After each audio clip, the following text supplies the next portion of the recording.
రాబోయే 6 నెలల్లో దేశవ్యాప్తంగా రైల్వే ప్రయాణికులకు కొత్త వందే భారత్ రైలు బహుమతినివ్వబోతోంది మోదీ ప్రభుత్వం. ఇప్పటికే ప్రతిష్టాత్మకంగా ప్రారంభించిన వందే భారత్ ఎక్స్‌ప్రెస్ రైళ్లకు మంచి ఆదరణ లభిస్తోంది. ఇప్పుడు సెమీ హైస్పీడ్ సిరీస్ వందే భారత్ స్లీపర్ రైళ్లు అందుబాటులోకి రానున్నాయి. ప్రయాణికుల సౌకర్యాలను దృష్టిలో ఉంచుకుని బెంగళూరులో ప్రత్యేక స్లీపర్ కోచ్లను సిద్ధం చేస్తున్నారు. BEML రూపొందించిన Vande Bharat sleeper prototype train car body నిర్మాణాన్ని రైల్వే మంత్రి అశ్విని వైష్ణవ్ ప్రారంభించారు. ఈ సందర్భంగా వందే భారత్ స్లీపర్ రైలును 6 నెలల్లో నడపాలని అన్నారు. వందే భారత్ చైర్ కారు విజయవంతమైన తర్వాత నమో భారత్, అమృత్ భారత్ రైలు ప్రారంభించామని చెప్పారు. దేశంలో వందే భారత్ స్లీపర్, వందే మెట్రో రైళ్లను ప్రవేశపెట్టాలని ప్రభుత్వం యోచిస్తోంది.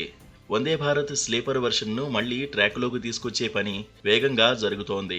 దీని కోచ్ల నిర్మాణం, పైకప్పును కొత్త పద్ధతిలో డిజైన్ చేస్తున్నారు. ఫర్నిషింగ్ కూడా త్వరలో ప్రారంభించి 6 నెలల్లో పూర్తి చేయాలని భావిస్తున్నారు. కొత్త స్లీపర్ రైలు విశేషాలను రైల్వే మంత్రి వైష్ణవ్ వివరించారు. వందే భారత్ కోచ్ల్లో ఎయిర్ కండిషనింగ్, వైరస్ నియంత్రణ వ్యవస్థ, తగ్గిన షాక్, నాయిస్, వైబ్రేషన్, స్లీపర్ బెర్తులు, ఎక్స్టీరియర్స్ వంటి అధునాతన ఫీచర్లు ఉంటాయని ఆయన చెప్పారు. అమృత్ భారత్ రైలుతో పాటు మొత్తం 3 వందే భారత్ రైళ్లకు ప్రయాణికులు, ఉద్యోగుల సలహాపై నిరంతరం మార్పులు చేయనున్నారు. బెంగళూరు, పశ్చిమ బెంగాల్లోని మాల్దా మధ్య నడుస్తున్న అమృత్ భారత్ రైలుకు మంచి స్పందన వచ్చిందని, ఇందులో 100% సీట్లు నిండిపోయాయని ఆయన అన్నారు.